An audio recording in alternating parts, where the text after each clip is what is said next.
Jamel Hankins, and this is JCNI News. Dictionary.com has added 300 new words to the English language, spanning from memes, social justice events, and slang. Remember as a kid, it was like dictionaries and calculators? Words like frowny, beat down, facepalm, twerk, beanbap. Not quite sure what, I feel like that's some food. Listicle? I don't want to look that up. Emoji. Sriracha. I figured sriracha would already be sriracha sauce, right? Ew. EW. Also, okay, a late bloomer. And yowza, one of my favorites. And the kids' favorite, yeet. Bestie. That's a good one. Reminds me of Doja Cat. And zaddy. Not daddy, but zaddy. Zam? Zaddy? Which is a play of damn daddy? In sports news, Team USA. Bradley Beal has come under the safety protocols and he will not play. And Jeremiah Grant also, though he does not have COVID, they say, still falls under the protocols. In business news, Apple is teaming with Goldman Sachs to create a program called Apple Pay Later, where you can purchase items and make payments later on. How we doing today, folks? This is Sharif Hankins with JCNI News. Today I want to talk about the skate park that Mr. Coleman Thompson has been running for this summer. Seems as though him and the city of Philadelphia has collided, and for some reason they wanted to shut this playground down. They said the cameras were illegal. Then they said that he did an illegal mural. So because of that, they want to shut down this safe haven for kids in this neighborhood. It doesn't make sense. Of course, someone in the city is going to make sense of this because this is what we do. Old politics, young people trying to change stuff, collides. Nobody can meet in the middle. So what do? They swing their power and shut it down. Doesn't make sense. I don't agree with it, although I do not know the whole story. Mr. Thompson, if you ever would like to come on JCNI and discuss this, I welcome you to do it. Next up, Supreme Court has ruled that 18-year-olds can buy handguns, which is very scary.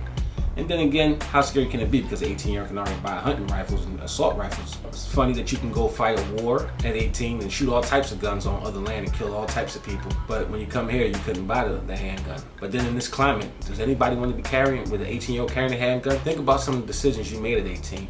You think you were mature enough to have a handgun? I don't know, I'm just posing the question. It's a lot of weird questions going on here. Maybe one day we'll figure it all out. And more news though that I do like, Juicy J put down the jewelry and put his money into a solar investment. Smart move. Even though solar investments are risky and you might stand a chance to lose everything, sometimes with the jewelry, depending on who you're buying it from, you just lost everything. So it's all the same. 3 young men, Mr. Grinshaw, Mr. Walker, and Mr. Smalls were all indicted today on gun trafficking. Poor decision, I would say. They are using outdated crimes with so much new technology. Sometimes in life you gotta just know when to make the turn.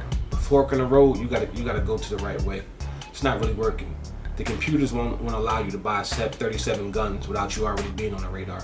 Probably if you know the law, honestly, after 2 guns per month, you're already on somebody's radar. So let's just look at it numerically because I believe in critical math. You bought 37 guns, you sold them. If you were able to make $500 profit on each gun, which is pretty good, you were able to make about $18,500. If you were able to make $250 per gun, let's say you come in the ballpark somewhere around $9,250. Right? Whip-de-doo. You sold 37 guns, is between a $3,000 to $5,000 lick between all 3 parties. I guess that's worth about to do anywhere from 10 to 20 years in jail. But let's just stop for 1 second and say, man, I can buy illegal guns. And I went and got my Act 235. You got your Act 235, it costs you $250, and the gun costs you about $300, right? Now you're gonna do security every weekend. While doing the security, you're making $300 to $200 per weekend. In 52 weekends in a year, you stand to make between $15,000 to $10,000. So in 1 year, you'd have made the same amount, but you wouldn't have to do the 20 years to 10 years in prison. See, critical math, when you start doing crime, find out how much you're gonna make, how much time you're gonna do in prison. And then think of a legal way that you can do the same thing and make the same amount of money. It doesn't make sense and you have to worry about innocent people getting killed from a poor decision you made. So what I'm saying is that probably those young men didn't have a time to sit down and think about the long road about this. I'm doing this crime to do what? Where am I going to get at? When I do this crime, am I still going to have to do crime? And if I'm still going to have to do crime, why do the crime? You gotta start thinking of legal ways. If you did that every weekend, you can bring in 10 to 15,000 every year on the side just by doing security with an Act 235 and the proper gun license and having a licensed firearm. You gotta dig a little deeper. The surface, stop listening to the bad information from the old heads. And also, I'd like to talk about Dr. Valerie Daniels Carter. She's part owner of Milwaukee Bucks. She graduated from Lincoln University, not too far from Philadelphia. Kudos to you, lady. Looks like your team may get a championship, and if not, you're already in the finals. Joyce Beatrick from Ohio. She was locked up today while protesting and trying to pass the Voting Rights Act. I see Joyce is out there fighting, trying to make the votes count. You're doing a great job, Joyce. Keep up the fight. Coming up, something great that I love to see for that 90s and early 2000s hip hop. The Lox versus Dipsets. Triller, Madison Square Garden. It's going down. Can't wait to hear it. Better yet, can't wait to see it. Lox versus Dipset. Who do you got?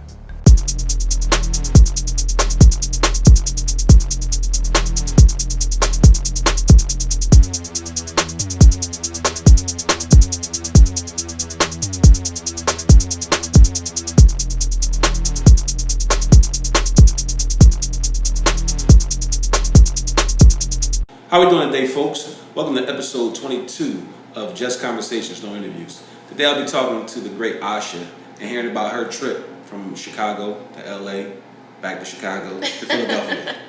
So here we go. Let's learn a little bit about Miss Asha. Let's have a conversation about the traveling style. Thank you. Thank you for having me. Oh, thank you for showing up. Thank you. Of course.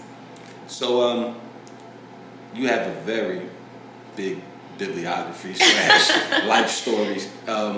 Where do we start? Like, what exactly do you do right now at this point? Like, what exactly are you doing as far as entertainment? Like, what exactly do you do now? Well, I like to say that, just to kind of give a short answer, I'm a storyteller for brands and for talent. But in all honesty, my role and my title always changes based off of the client that I'm working with. So let's say if I'm working with a business or a brand versus talent, like a model or a music artist, a lot of times the role is the same, but based off the industry, it might be different. Okay. Also, they might have existing team members already or resources already, so they may not need me for everything that I do. So if I'm working, say, with talent, they might just need me as a personal shopper or image consultant. Whereas if I'm working with a business or a brand, they may need me as an event planner, or they might need me to help with social media. So all of it is telling the story so that it's cohesive. Also the buzzwords kind of change in the industry, as you know. Yes. That people are most familiar with. So oftentimes right now, I'm referred to as like a brand strategist or brand manager, depending on our relationship, if it's sort of a one-off or ongoing relationship.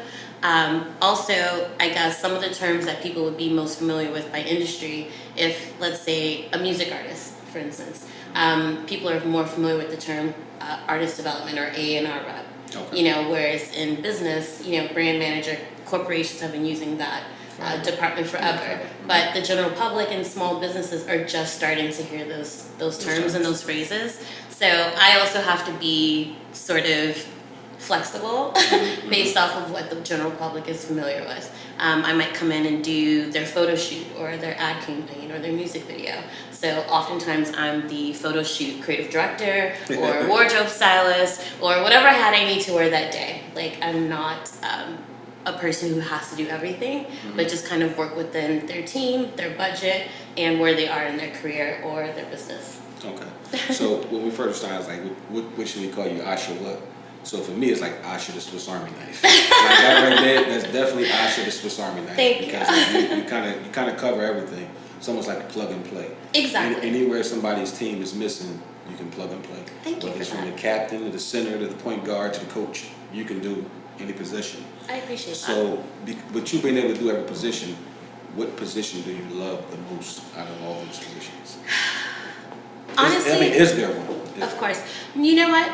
Bringing out the best in a company or talent, that is the overall best feeling for me. So it's kind of like however they need me to tell their story in that moment, that is my favorite part.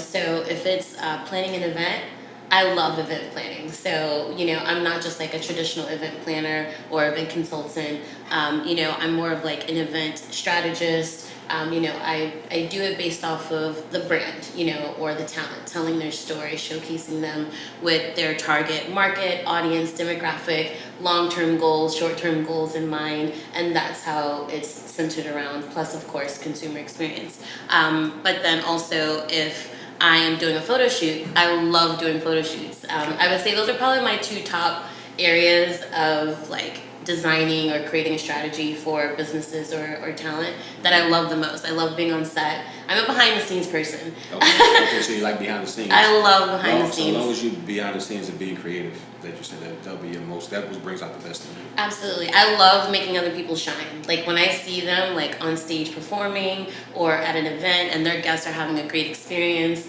that makes me so happy. So I love that. Okay. So like with that, how long have you been doing this? How long have you been in this business? Since 2008. So I started in 2008. Between 2008 and 2009, I ended up having my own model management company. It's all started though with me helping, again, I like helping people. So it started with me helping a coworker. We were working in hospitality together and he was a designer and he was an international designer, started his own clothing line and he's like, I need help. And we just started talking, one thing led to another. And before I even knew what all these terms meant, I had helped him with his ad campaign, I helped him with all the casting, I helped him do his first runway show. So I always have been a fan of integrating music and fashion. So we did this underground club fashion show where I had a live band with his, designs with models, of course, and this really great guest experience and imaging and media that he could have to represent his brand. And then in return, he thanked me. He was a web developer, so thank goodness. He was able to help me design my website, and it just kind of went from there. So do you still have that website now? No, so I no longer have a model management company. I dissolved it years ago. I sort of outgrew the market. I had reached a plateau, I believe, being in the Midwest especially, where I had several models that were all working. I had great media support with the news, with magazines, socialites, concierge, hotels. They would always get involved in helping to promote my show. All the clubs would do fabulous VIP after parties. But, the gigs started getting a little mundane. The talent, they didn't quite understand my vision for them as far as long-term growth, being able to travel internationally, to markets like New York or LA outside the Midwest. And I think that scared them. Wow.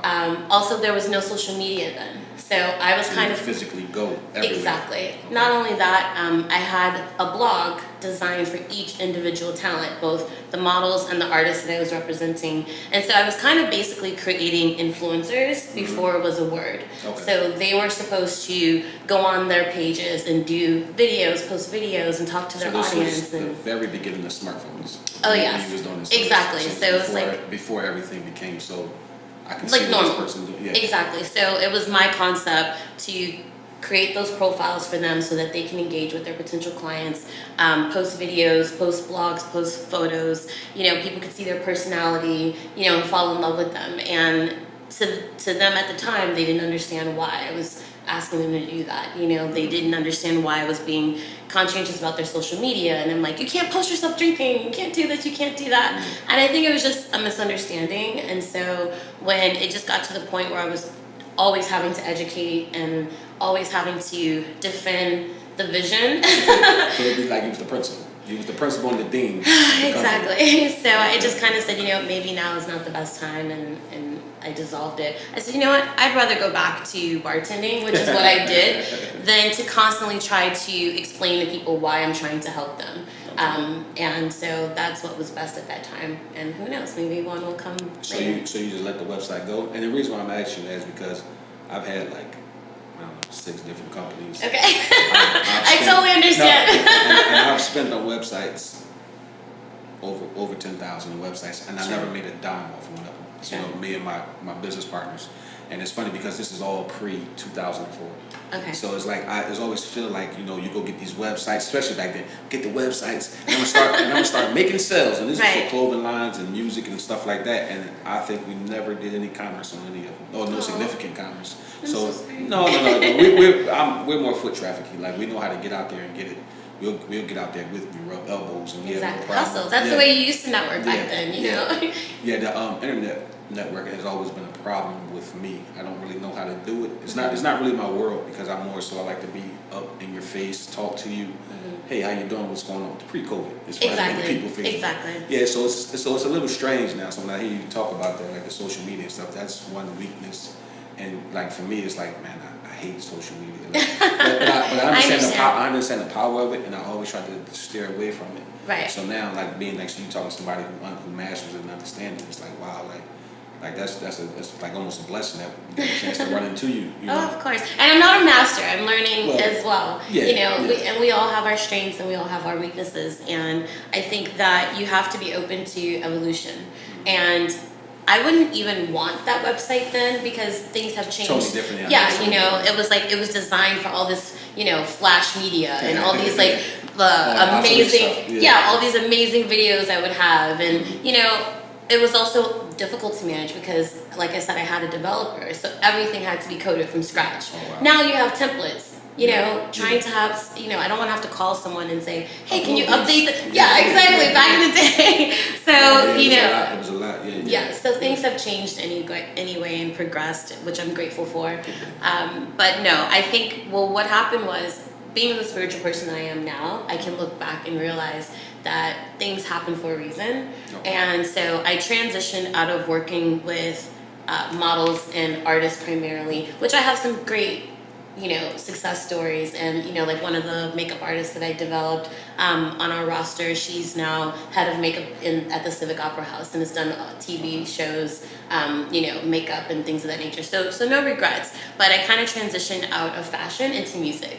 Okay. Which I'm so excited about. So I started working with music artists who also can be a model or work in fashion and represent, you know, the music industry with a great image and a great look. It can be extremely physical.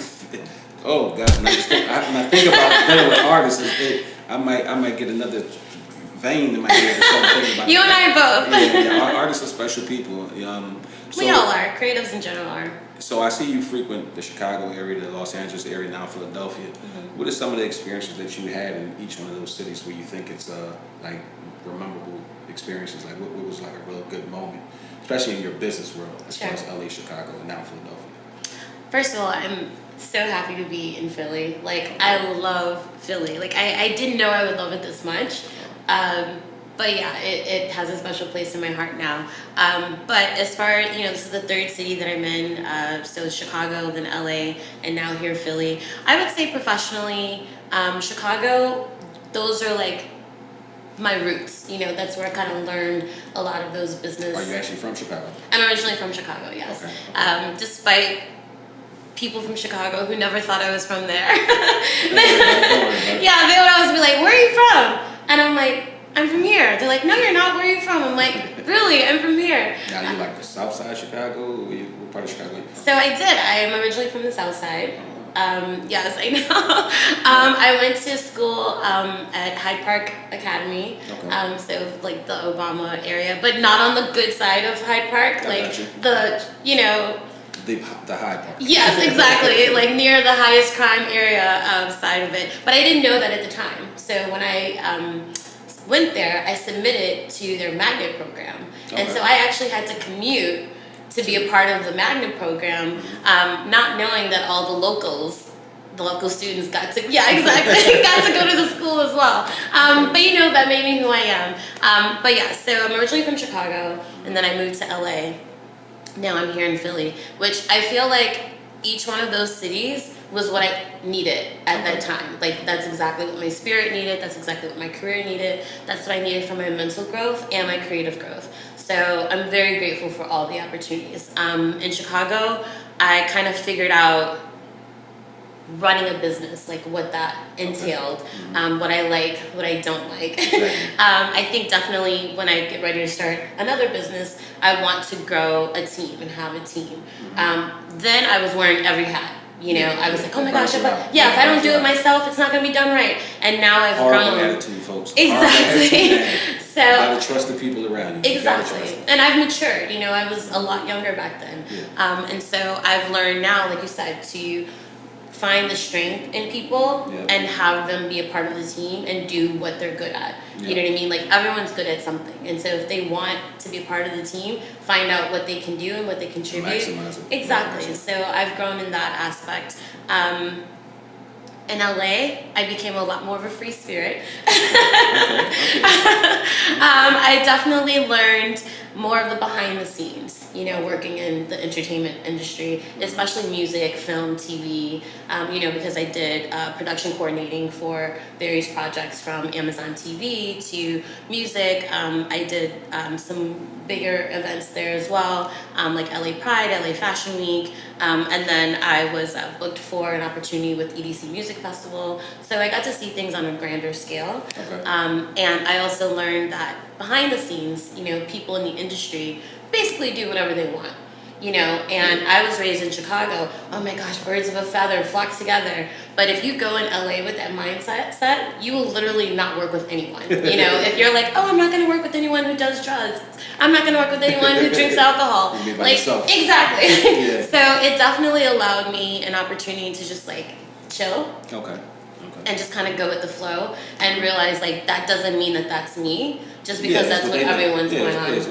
Exactly. So I really needed to see that and experience that, you know, to be at parties where openly drugs are being passed around, you know, and cocaine, weed, ecstasy, everybody. Exactly. It's just like, oh, bratwurst, Coke, you know, cocktails, Coke, you know, and it's just like, okay, and they're like, you want some? And I'm like, no, thank you. You sure? Want some more? You know, and it's just like, oh my gosh. And I've never done any of that stuff like ever in my life. So, you know, you only see it in the movies. So to see it firsthand, you're just like, okay, cool. But away from that, you could see like, wow, that person is amazing. They're a cool person. They're very talented. That's just what they do recreationally, you know. And I'm you know, and so just like I do, I'm a Gemini. So, one of the worst signs to be, folks. One of the worst signs to be. But also one of the best in the creative industry. Very good I give it to you. No. Horrible communicators. Communicators in the sense of creativity. Some of the best people in the industry are Geminis, but they're also the most vocal. So Naomi Campbell, JFK, Lenny Kravitz, Kanye West, you know, I think Donald Trump, you know, all Geminis. No, I think he's Cancer. Is he Cancer? No, he's Gemini. Oh, I don't know what he is. Yeah, I think so. I'm not for certain. I'm not saying that there's any rules. What is it? He's Gemini too? Yes. Jesus so they're accustomed to making I didn't like Geminis. But you're writing it in stone for me right now. You know what? It's okay. Tupac and Biggie, they're Geminis. Exactly. See, bravo. You know, there's so many. But no, I think, and that's all for fun, you know, for entertainment purposes. You know, if you believe in that or not. I used to not tell people. Now I kind of use it as a way for them to be like, oh, I'm a Gemini, and they're like, oh, okay, I get it, you know. Even though I don't truly. Exactly. So I want to pivot on something that you said. Of course. So you were in LA, raised in Chicago, raised in Philadelphia. Now, you know, in these areas, especially Chicago, when I watch the news, sometimes I think if I walk down the streets of Chicago, I'm going to be shot as soon as I come out the door. And now, I know, but listen, but even the news in Philadelphia, if I walk outside Philadelphia, I'll be like, oh my God, I'm about to get killed right now. But I know because I'm really in Philadelphia, I'm in some of the worst neighborhoods and the best neighborhoods. Right. And I know that that's not true. It's a narrative that's being played. Absolutely. So for you, somebody who lived in Philadelphia, Chicago, and even LA had some rough times in it. Right. Do you feel those narratives are true about those areas? Absolutely not. I mean, everyone has a story to tell, whether it be neutral, good, bad. And so I actually learned this because I started going to school years ago in broadcast journalism because I thought, oh my gosh, that's what I want to become. I want to be a journalist. And shortly after taking the courses and I started learning that, sensationalism and this and that. And I was like, what? I was like, oh my gosh, there's no way I can do this. You're lying. Yeah. Everybody's lying. I was like, no one will believe me. My face tells everything. I go, there's no way I'm going to be able to do this job. And I was heartbroken because since I was a little girl, that's what I thought I wanted to do. And so once I kind of learned how media works, it can be amazing, of course, when you're independent like this, where you control things. Yes. And you're using it as a platform to benefit and propel people. Yes. It can be amazing. But I think traditional media sometimes, I like to stay neutral on those topics, but sometimes they hone in on a particular thing. Like, for instance, Chicago. Obviously, if you go to the worst neighborhoods, it's going to be the highest crime. Exactly. Yeah. And so oftentimes when they're referencing Philadelphia or they're referencing Chicago, they're honing in on those neighborhoods that are not the best. But again, that just makes sense no matter where you go. Yeah. But it's not like the Wild Wild West when you walk outside on the street and you're like dodging bullets and you're just like, oh my gosh. Actually, Chicago, I always recommend people go there. I never knew it was beaches in downtown Chicago. Oh my gosh, yes. That's amazing. Because my definition of Chicago from growing up watching media is, I get off the plane, Cabrini Green is right there. Oh no! And there's a guy on the roof waiting to shoot at me. And I'm like, gosh. I'm a gangster disciple or a vice lord. I don't even know what to do. I don't know which way to go. Yeah. So and I know it's exaggerated. I know it's exaggerated. So it's just funny because I work all around the country and I go to I've been in Detroit. I've been to some of the worst places, some of the best places. And it's just funny the narrative that people allow to say. And then when I go there and I look and I'm like, what the heck? Yeah, I'm like, this is a pretty good investment being put in here. Even in Philadelphia, you go downtown, the neighborhoods that you would have been scared of to be in Philadelphia 30 years ago are neighborhoods where people walk, that has dog parks and people walk around and street cleaning on Saturdays and Sundays. It's amazing. Let me tell you this. I love New York. I love LA. I love Philly. I love Chicago. First of all, Chicago, no offense to the other cities, is cleaner than New York and LA. It's Philadelphia. Right. Depending on what part. Depending on what part you're in Philadelphia. Right. And it's a very high tourist international city. Very business minded. Great. It's very impressive. It's a very impressive city. Great rooftop bars, lounges, clubs, transportation. It's an aesthetic city. So when you go to like the main area, there's lots of flowers and greenery, and everything is clean. They control the homelessness on the streets. Like, it's a very impressionistic city. It's not for the arts. With what I do, but if you're a person that works in business or finance or politics, oh my gosh, it's amazing and you'll love it. So I always recommend people to just have that experience. Same thing with Philly. I've only been here. Well, we kind of artsy too. We're artsy. Amazing. We're more artsy, and if you see the construction is kind of years behind places like New York. We've just been able to build over top of William Penn's hat. So if you go downtown, William Penn's hat is up here.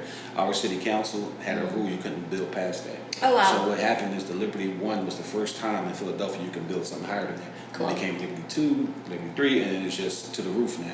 Everybody's going high, so Philadelphia will start looking like New York and Chicago. But you know what? It doesn't even have to. It has its own vibe. It's very communal. It's amazing. Like, literally, like even how we met. You literally walk onto the street and you can start vibing with people immediately, like that work in the arts. There's people talking about food, fashion, culture, music, vendors selling things. Like, I freaking love it. Like, the energy is here amazing. Now, one of the things that I appreciate here in Philly that I've not experienced in any other city, social classes. Everyone hangs out together, which is such a beautiful thing. That's the new Philadelphia. Oh, is it? Okay, I've only been here, so. Because here in Philadelphia, honestly, every neighborhood is segregated 20 years ago, 10 years ago, and even now, kind of. Sure. Chicago's very segregated. But the only thing that happened to mess up the segregation in Philadelphia is gentrification. Okay. So right now what you're watching is all the affluent people were all the way out this way, like out in the Northeast. And a lot of them in South Philly, they're coming towards the downtown area now. Sure. And now those people that live in that area are going out the Northeast. So it's like a big switch going on right now. You know, a lot of people are moving further north, and then there's a lot of people moving further south. Well, when I hang out in the areas where my husband and I hang out, like we Those are see the people. younger people. Those Yeah, are the younger exactly. people. There's like people with money, without money. Yeah. You go anywhere and it's like people are playing music. They're like, hey, Ori, what do you do? Yeah. And it's like everyone's vibing. If you smoke, they're like, hey, you want to smoke? If you drink, hey, you want to drink? Yeah. And there's like families. There's young people. Like the vibe has like literally changed my life. Like I enjoy it wholeheartedly. I've gained weight eating the food, but just That's amazing people and a great energy. Yeah, no, it's so like we met you down on South Street that night. It's funny because like South Street, when I was a teenager, was only good from 7th Street and down to Front Street. Okay. This is no lie. Actually, on 4th Street, off of South, around 4th and Washington, was projects. Are you serious? Yes, exactly. Oh wow.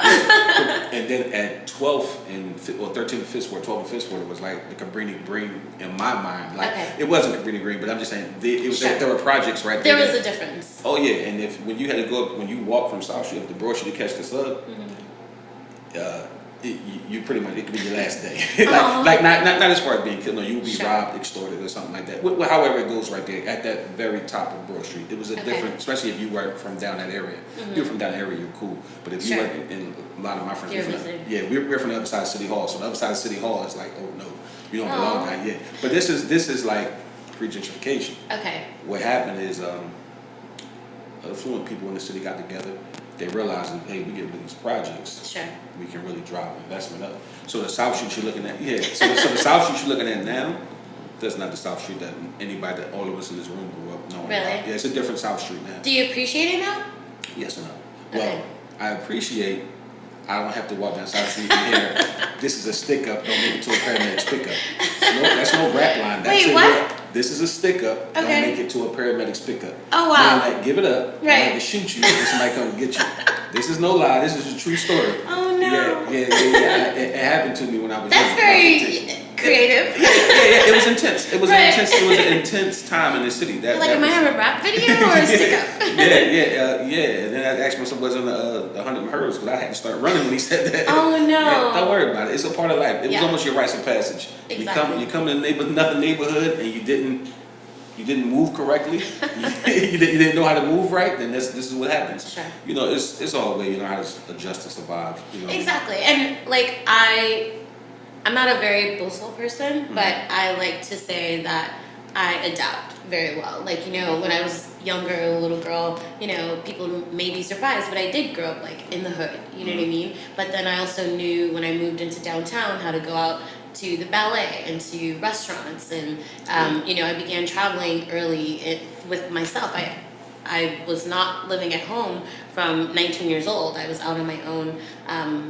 A young mom, you know, I had my son, and living in a high rise in the city that, you know, just from working hard and hustling and, you know, navigating my way through life and figuring things out with very little family support. And so those are some of the things that people wouldn't assume just by like I wouldn't think meeting you had a me. child. Yeah, I didn't think you had a child at all. You have a child. I do. He's older. How old is your child? He is 23, 24. He just had a birthday recently. I'm so sorry. But yes. Yeah, these busy moms. I'm sorry, son, child. I don't know why she doesn't know how old you are, but it happens. We just celebrated his birthday. He's 24. Does he live in here? Even my birthday, I'm like, how old am I? Does he live in Philadelphia with you? No, he lives in Chicago with my second ex-husband, and he has his own business. I know. Okay. I'm in my third city on my third husband. But no, my husband. I'm very transparent. I have nothing to hide because I'm not ashamed. But my son, he's very successful. He has his own business. Okay. He runs a martial arts school. Okay. He also competes nationally, so I'm very proud of him. I've never had any problems with him with drugs, alcohol. I'm very blessed. I'm very grateful. Okay. You know, I'm a tough mom, Okay. but a mom of love. And so now, you know, I'm at a point where I'm doing me, living my creative life, and he's you doing raised him. him now. He can Exactly. Come up, He's come a up the great yard. young man. And so when I go back into town, we meet up. I was just there like I think a month ago. And he picks me up in his new car, takes me out to dinner, pays for nice. dinner, you know, encouraged me to have a glass of wine because he was driving. You know, we have a great relationship because now he understands. Why you were so hard on him? Yes, especially because he teaches children. So he's like, he sees the difference between parents who, you know, who don't discipline. Exactly, and he appreciates it. So we have a huge like text relationship now, and we talk about his girlfriends or who he's dating, and you know, he's doing very well. I'm very proud of him. He has a stock portfolio and all these things. I'm very proud of him. Oh, that's decent. That's decent. Yeah. Okay. So I see you do like the food here. What's some of the places you like to eat, or you just like to just walk up into a place, or do you like the word of mouth type thing?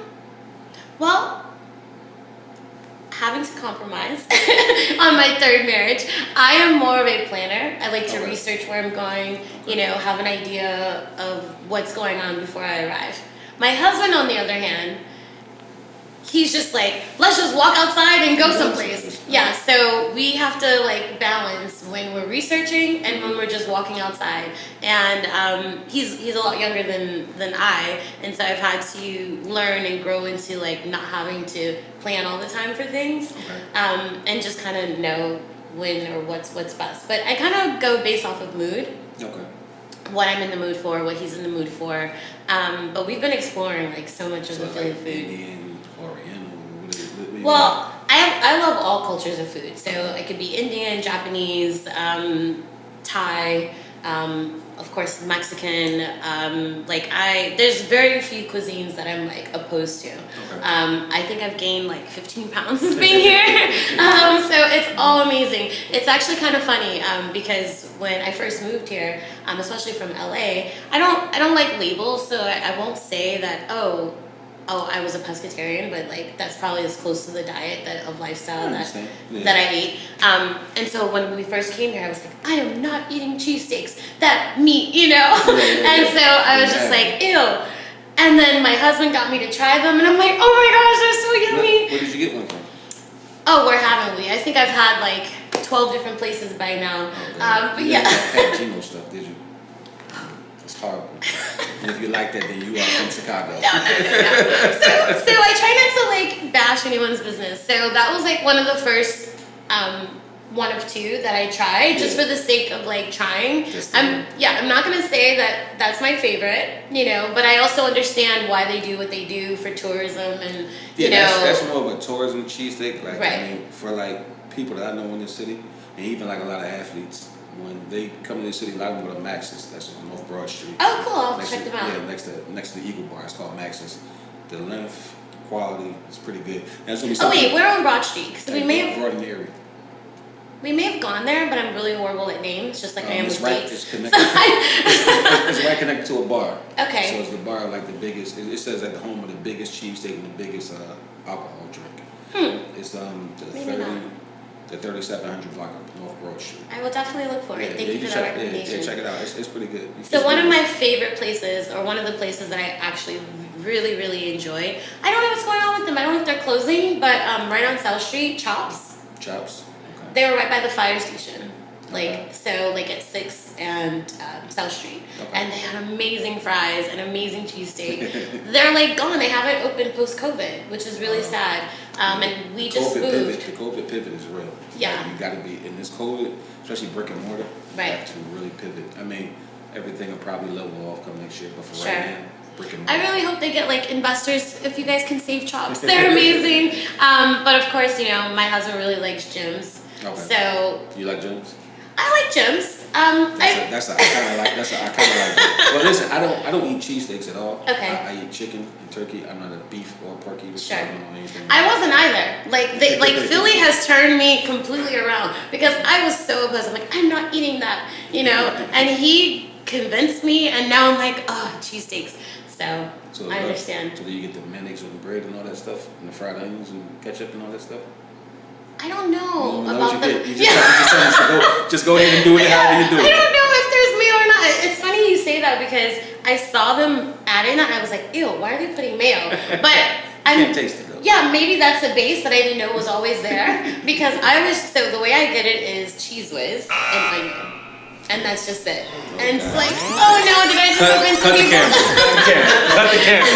Nice. I know. So I'll usually get like extra chihuahuas and onion. My husband adds like mushroom and peppers and provolone and all these other ingredients. I'm a bit more simple. Okay.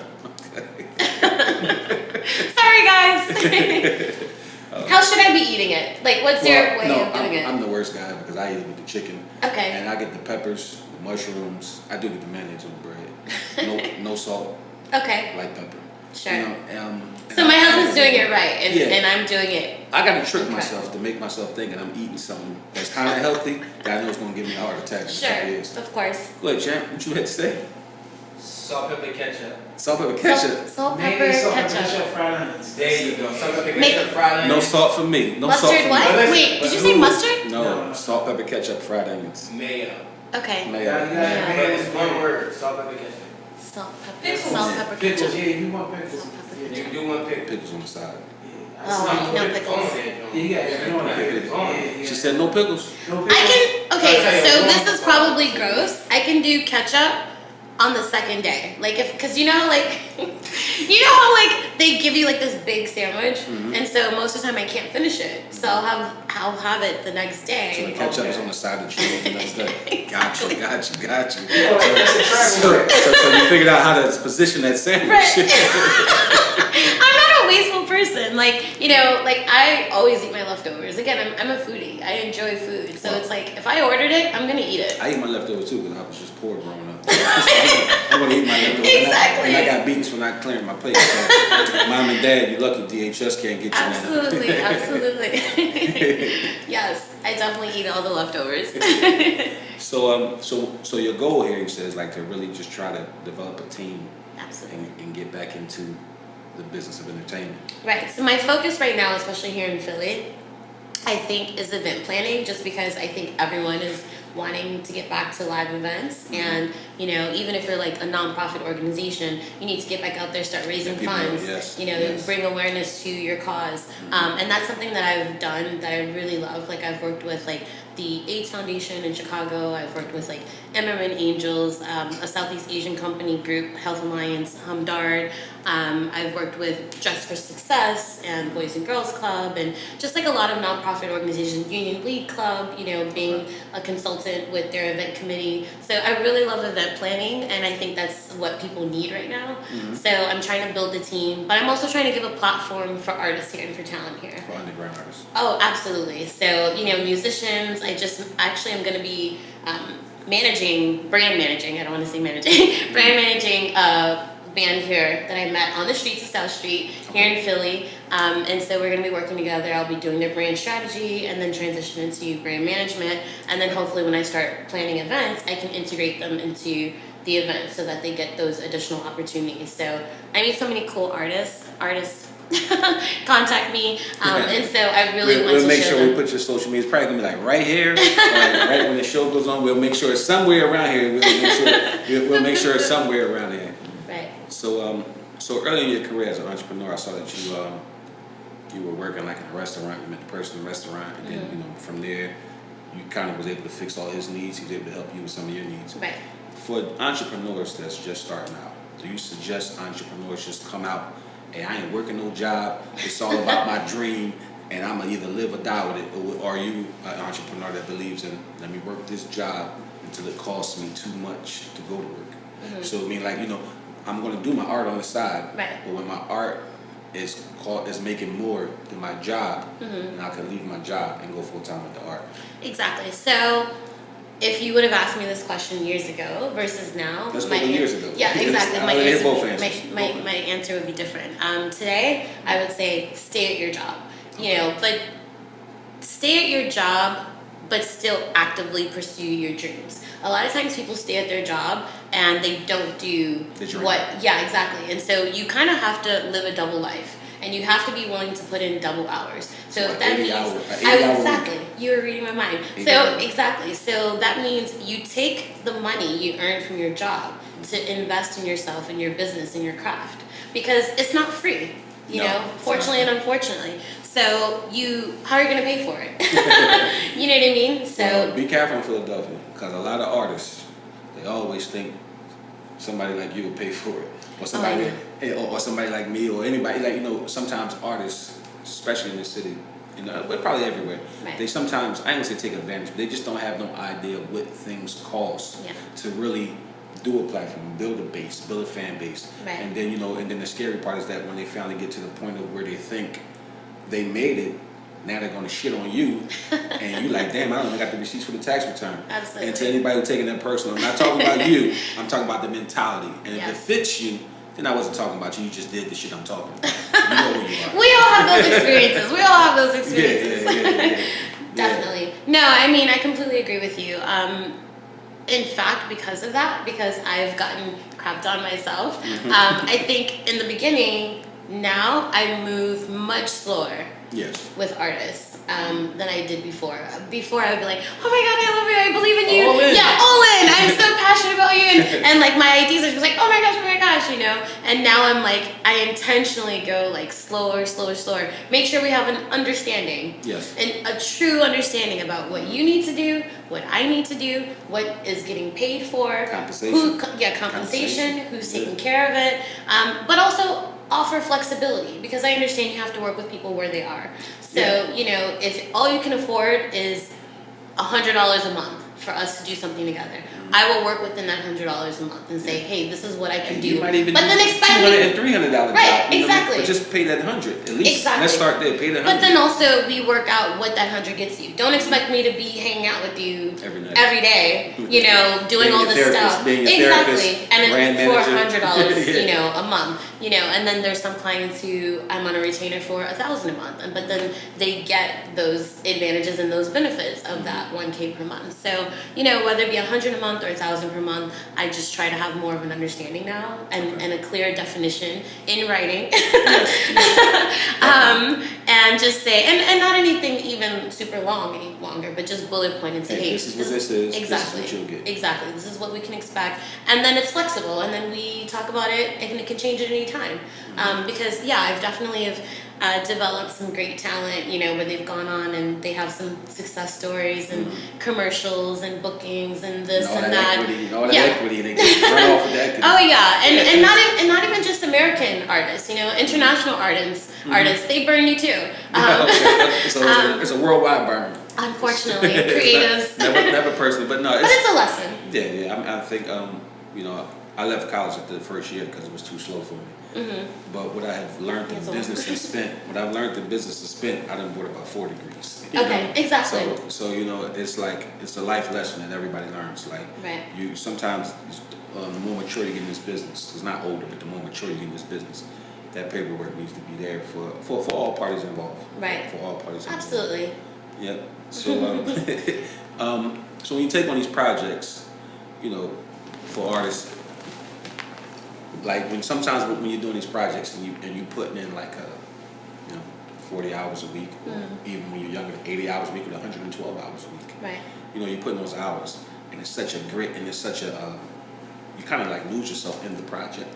And then sometimes you look back when you've done those projects and you're like, damn, like if I could have just paid myself $1 an hour for all the hours I worked, I would have made out better. Like I've had a business one time where it was so draining for me. I was losing about $10 an hour for every hour I was there. So once I got done paying my staff, taking care of stock, making sure we stock for the next day, paying security and all that stuff, every day I was just walking out of there with my pockets turned inside out. Sure. Just like, I can't believe this shit. Yeah, like you know, and I'm not talking about like a month or a day. I'm talking about it was like a 2-year span. Sure. Where like, I mean, it probably aged me is when I'm bald now. So, I hear you. But no, like it's so working with creatives and being an entrepreneur, does that part of the business like scare you when you're like, I'm ready to dive all in, but then you think about some of those days like, oh shit, I don't know if I can handle this part. Sure, absolutely. And I think by having, I definitely have those days very frequently, but I think by having people in your life, whether it be you just met them, like yourself, or someone who long-term understands you, I think that helps get you through it. For instance, I have a client who he and I have been working together since 2009. Okay. You know, so because he works in fashion, music, and beauty, we transitioned him out from being a model in my original company, and then I found out oh, he He's writes on songs. talents. Yeah, He's and then I on found out he was a hairstylist. So it's like we've grown his businesses over the years through those things. And he frequently, so he's my client technically, but he's become like my professional family, my brother. And so all the time, especially lately, he's been telling me, Asha, you have to put yourself first. He's like, you're so talented.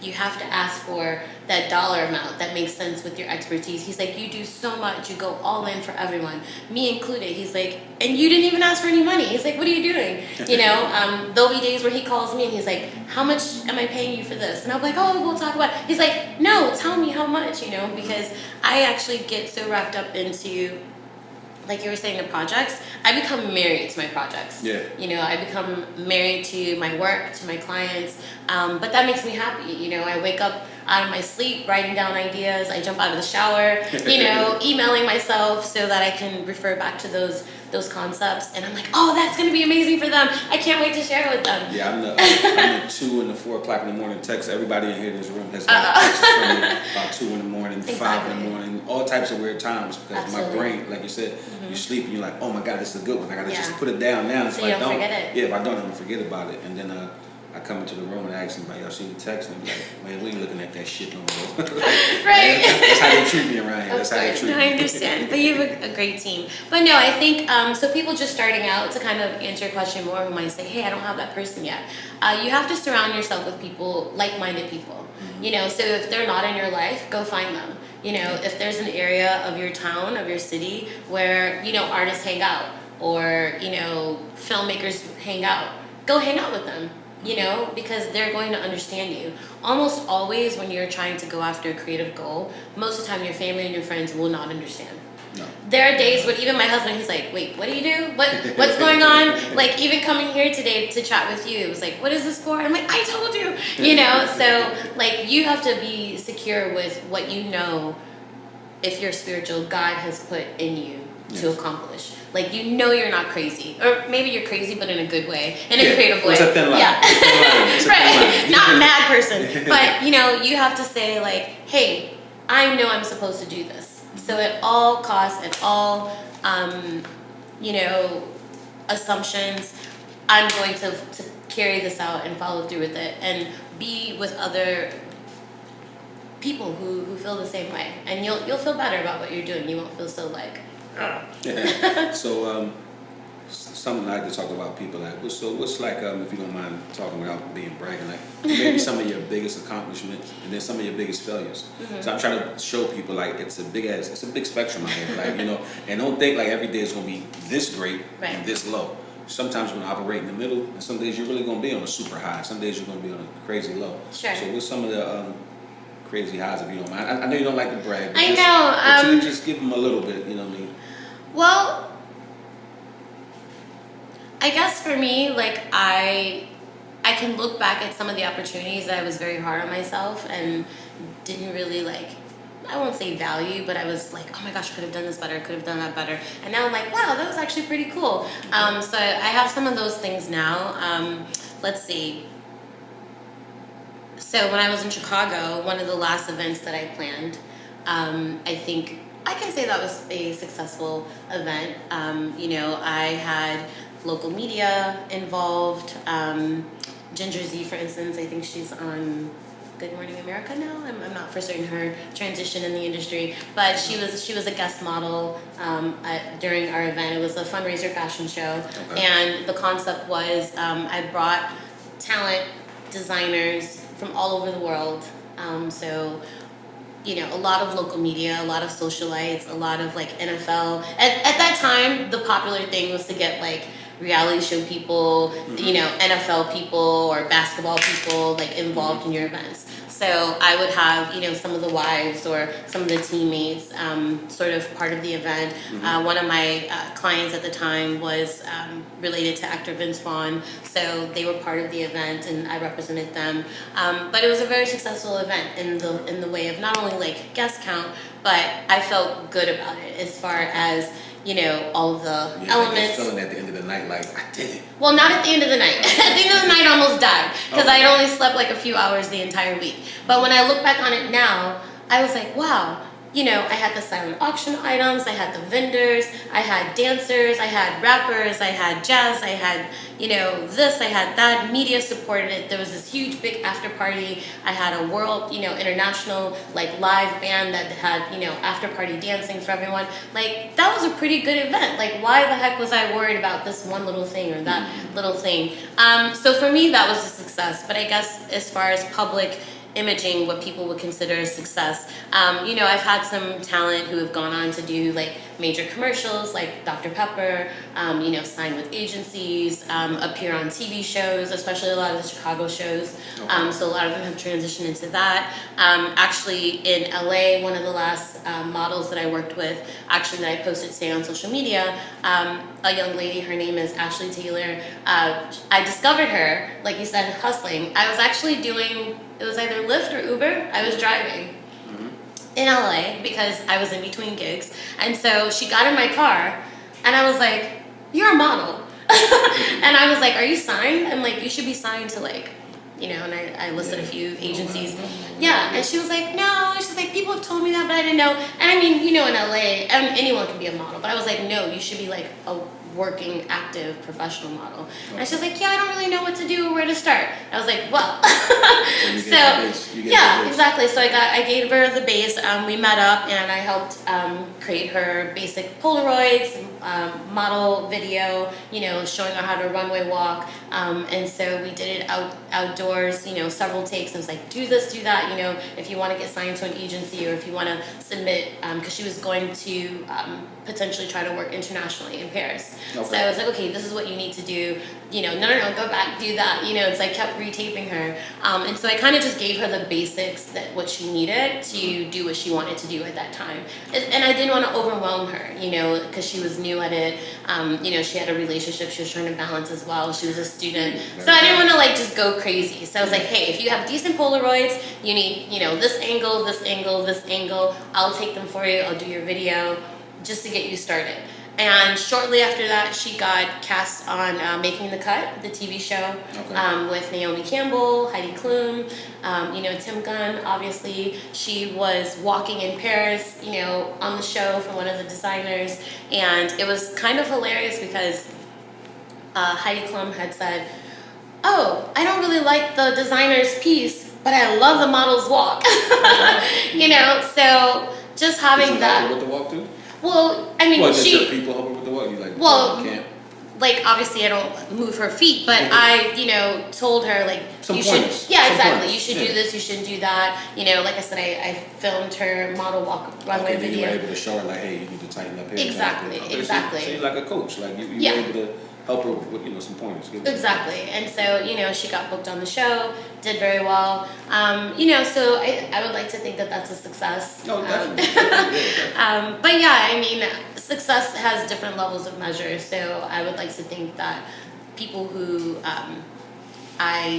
they were expecting one thing and I over-delivered, that was a success. Definitely. Low expectations, high returns. Exactly. That's the key in life. So Exactly. What were some of your failures then? So some of my failures is lack of communication and transparency, lack of showing on my end, lack of showing more of myself and my personally. You know what I mean? Like when I first started, I was like super professional, super separate from the talent. Just cold, not cold, but just short, like you was just short with your answers and everything. Just no, not short with answers, but just I kept everything separate. Okay. No mix of. Oh, no friendship, just yes, business. Exactly. And so in doing that, I left the door open for a lot of assumptions and a lot of fill in the blanks. And so again, this was pre-social media, so I couldn't negate, any assumatory accusations or behind the scenes chatter. And so that definitely taught me to be a bit more transparent, with myself, with my personal life. And I saw that especially with working with music people. They love that transparency. They love when you can relate to them. They love when you can, show more of yourself, more of the failures, and be like, "Hey, I can relate with you. I did the same thing, or I did this, or I made that mistake." So I'm definitely a lot more transparent. Okay. In that perspective, absolutely. There was one of the major failures that actually still burns to this day is so when I had my model agency, I'm a person that does everything with like my heart, my whole heart. You know, I'm very genuine, very loyal, very honest. But you know, I had a few, because I was misunderstood. You know, I had a few girls within the company who assumed the worst of me. You know, and like you're a thief or something. yeah, they assumed that, oh, you know, they were. First, they thought that I was just being the B word because I was trying to control their lives with social media. So it started there, you know. Now it starts with discipline. Exactly. Nobody likes the disciplinarian. Right. Nobody likes it. You know, Exactly. they make it to something else. They make it about other things, but Right. nobody likes disciplinarian. Right. I mean, well, like one of the girls, she was in her teens and she was posting drinking in a limo with her friends, and she was underage. And I was like, what That's the heck? horrible. Yeah, exactly. I was like, get that off. Clients, look at your profile. Like, what are you doing? And the mom was like, I don't think it's a big deal. Like, why are you saying something? I was like, oh, you know, so they're like, Asha's trying That's the to. difference between 100,000 and being broke. Exactly. You know what I mean? It's the big gap. You know? And now I'm also more conscientious about who I work with. Like, you know, I was trying to work with a lot of people who maybe the industry would not see in that light. You're trying to mold them. Exactly. To show them what's the grade that they have to be Exactly. up to. You know, like diversity was a huge part of what I did. So I would always try to look for talent who was of all ethnicities before it became a thing. Yeah, You know, yeah, so I would have an Indian model, an Asian model, you know, European, you know, African American, like literally everyone, Everybody, you know, Arabic. And so it started with that. So that kind of opened the door for additional chatter whenever they would get an attitude. You know, when you're behind the scenes backstage, they have a lot of time to talk, you know, in hair and makeup. So, you know, that control B word bled into, maybe we didn't get paid on this or we didn't get paid on that. Jesus And I was Christ. like, wait, what? They start making them fake receipts and everything. Yeah, and I was like, You're are not you like kidding it. me? Yeah, you're not First like of all, I'm like, there were often times that they didn't know. Again, it. transparency. Came out your pocket. Yes, or if they were if a client was only say they were hired to get maybe about $150 for that night, which most of these girls were like 14, 15 years old. So even $150 or $200 Better is than pretty what they would've good been making, for yeah. one day. So I'm like, you know what? If they're only making $150 or $200 for the day, I'm not going to take a commission. Like, it doesn't make sense for me to take what $10, $15, $20. Yeah, exactly. I'm like that. You know, just let them keep it. So I would do that almost always. You know, because I'm thinking about their heart. You know. And we're going to get to a place where you can break me off. Right. But let me get you to the point where I am going to get it. And trust me, exactly. So for them to one day say like, "Oh my gosh, she didn't pay us or she didn't give us money," I was like, "Are you kidding me?" Cut deep, don't it? Like I couldn't believe it. Like literally, I wanted to cry, and sometimes I still want to cry because it was like they don't understand behind the scenes. No, I won't. Thank you. But they don't understand behind the scenes. Like I get paid, and they get paid when the client pays me. Yeah. You know, so of course there were times, and the same thing happened to me in LA. Sometimes you have to chase down production companies to get paid. You know, they pay you late. They're like, "Oh yeah, you're gonna get paid on this 30 day, even if you have a contract or an agreement." It doesn't matter. Exactly, and they're just they pay you like 45 days on a 30-day bill. exactly, and so it happens. Unfortunately, you know, you try to control it when you can, you know, but they just wanted to run away and be like, "It was Asha," and it's like, no, it wasn't Asha. But you know. Like, you know what happens when you tell this person and you tell that person, and then, you know, it just runs like wildfire before I even knew what was going on or could, you know, put the fire out. And to my heart, to this day, it still breaks my heart because then we didn't have social media. So you couldn't tell your side. Exactly. I couldn't tell my side. They, you know, started putting it on forums. Remember back then it was forums. So they started posting. I don't even know what forums is. I'm anti like all that stuff. Oh, okay. Just like I'm telling you, if you see my social media, I think it says I just got on there now, and I don't even run it now. I'm just on it here and there, but I'm not. Congratulations. Yeah. And believe me, it took about a year Okay. for somebody to convince So me. kind of like a chat room. So like Okay. a public It's a chat room. Got you. Yes, Got you. but it's publicly seen. So basically, you're conversing back and forth, being like, "Did this Wow. person do this? Did I do that? No, I saw them do that." But it's public information. Wow. So like, you know, so there was this forum where they were like having this open conversation about me. Never came to me. Never Dang. brought it to me. Never asked any Never tearing you questions. down. Yeah, and I'm just like, "Are you serious? Are you kidding me?" Dang. And so like even high school and cafeteria. Pretty much. I mean, that was another thing I didn't really like put in the perspective of like controlling.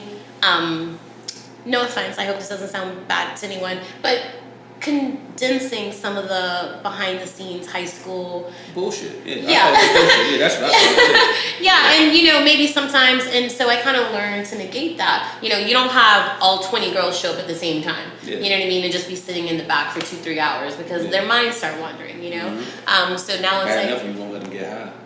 So now they can't, you know, now they can't think about something else. Right. They gotta be sitting around and you everybody's enemy at that Sober, point. yeah, exactly. Yeah, they sober and you're everybody's God enemy. forbid. Yeah, exactly. Everybody's enemy at that point. Absolutely. So now it's like, okay, I'll stagger their times. You know, so and so come at this time, so and so come at that time. To I don't think that's wrong with that. Yeah. I think that's like a survival tactic, like you said. You know how to Right. survive. Like you know, you keep artists never understand. Sometimes you gotta save the artist from themselves. absolutely. And, you know, and they'll get mad and start talking about ain't nobody their daddy. You can't tell them what to do and all that type of shit. Right. And, you know, like, and I've heard it on numerous scales. And I mean, like I could be sitting right there looking at this person saying, "Hey, you're really," and I know it's gonna mess with the monetize, but you're really fucking this up. You know, Right. I try to tell them, like, you're gonna blow this opportunity. Absolutely. And they're looking at you like, I'm tired of you telling me what to Tell do. me what Yeah, to do. yeah. And here comes this big buildup that they've been having for over a year. And when they go, they go. Yeah. And you sitting there looking at them like, Wow, yeah, like what the holy heck? shit. And but me sometimes, I don't know how to back when you get aggressive with me. I gotta get aggressive with you. Right. And now and that's back when I was younger. Now, you know, after having brain surgery, almost dying, I kind of just know how Did to you really? relax. Yeah, you don't see the scar on my head. Don't worry about it. That's why No, I got the I don't. well, no. So, Yeah. so what it taught me is that being high strung, trying to fight every battle and all that is unnecessary. Right. People gonna be who they are. And you know, last time I got into a real bad argument in 2012. Last time I got a real bad argument, I wound up back in the hospital with no. a seizure because I had too much going on post surgery. Sure. So after that day, after being in the hospital for like another 15 days, I had to really look at everything and be like, you know what? People gonna be who they be. Right. So now it's people who know the old version of me. So when they come to me, they wanna and I'm sitting there being like Gandhi and I'm letting people say stuff to me and I'm like, just let it go. Like but I know I would never let you talk to me like this in no other instance. But Sure. you know, I've got a lot further and I haven't had so much anger since then. Now Or anxiety, I'm sure. yeah. See, and if I'm uncomfortable, everybody's gonna be uncomfortable. So I'm only comfortable when everybody else is uncomfortable. So yeah. So believe me, it's a crazy mentality. But if you make me be that person, I will make sure everybody's uncomfortable. Okay. So then I'm comfortable knowing that everybody's uncomfortable. Okay. I'm not like that no more. I'm just Okay. saying that if I had to revert back to that type of person, Sure. I can, but I don't want to. And I'm not. To be quite honest, I'm not because I've had such better results out of people Of course. now, you know what I mean? So I get it. Like I get it. And when people don't live up to their expectations for the things that they did themselves, Right. they want to point the blame to somebody. Oh, absolutely. And it's always the disciplinarian. it's always Take the bullet. yeah. So you know, it's just the way things go. Of course. I don't take it personal. It's just how it is. Right. So I mean, until I'm working with like a major, and I don't even need to work with a major company or agency, but I definitely assess people's like energy a lot more than I did before. You know what I mean? Where is their mind? Like what like expectations do they have? Are they realistic? Are they hardworking? You know, do they expect for me to just do all the work and make it rain from the heavens? You know, do they have like reality show expectations? Oh, I'm gonna be a superstar overnight, you know, or in a month, and it's like, no, it doesn't work like that. Yeah, it's probably 1 in a million. Like everybody Right. else got to build block by block by block. It's really Exactly. gonna be a hustle.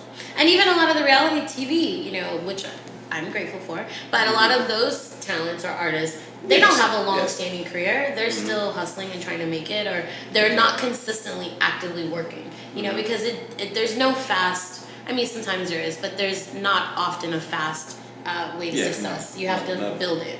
Build and they all come. Well, you're doing a great job this interview. Thank you, sir.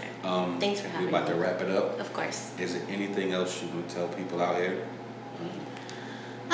Just continue to have passion, work hard, believe in what you're doing, have an open mind, be flexible. You know, as far as myself, my Instagram is Asha at Asha's Angle. So ASHASANGLE, Angle, not Angel. Don't worry about it. It's all going to be like right here somewhere. I don't know where. They hate when I do this, but poof, Yes. it's going to come out. Poof. Friendly wildfire, jazz hands. But yeah, we're gonna make sure that everything's up there so people can contact you. Thank you so much. And my mobile number / WhatsApp number is 1310 your image, URIMAGE. So they can they're gonna put WhatsApp that up. me. I don't know nothing about WhatsApp. That's for my international people. Yeah, I don't know nothing about none of that, but I'm quite sure these people back here, Of they're course, gonna make it's sure it's amazing. all up there. But Thank you, everyone. Thank Yeah, you. This was so absolutely. much fun. I appreciate the platform. Thank you Yes. very much. Thank you so much, everyone. I got one question. Yes, sir. Out of the 3 cities you've been to, if you were to create your own perfect city, taking a piece from LA, Philadelphia, Oh no. and Chicago, what pieces would you put together to make your own tour?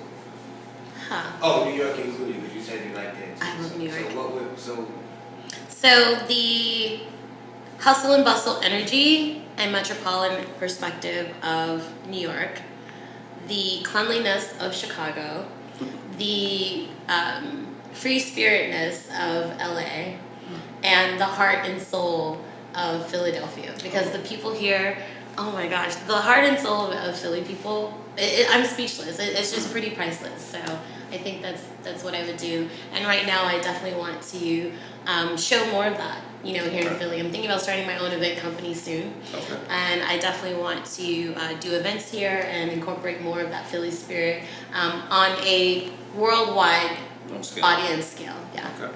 Steve Keelan, she's coming for your job, Steve Keelan. We're gonna get somebody giving Philadelphia a good story. She's coming for you, Steve Keelan. Thank you for tuning in today. Hope you got something out of this conversation. I know a lot of y'all gonna be talking in the comments saying, that was an interview. No, it was still a conversation. Partly enter. That's it. Not even the view, just partly enter. But I hope you enjoyed yourself. Again, tune in next week. Just conversations, no interviews. Thank you.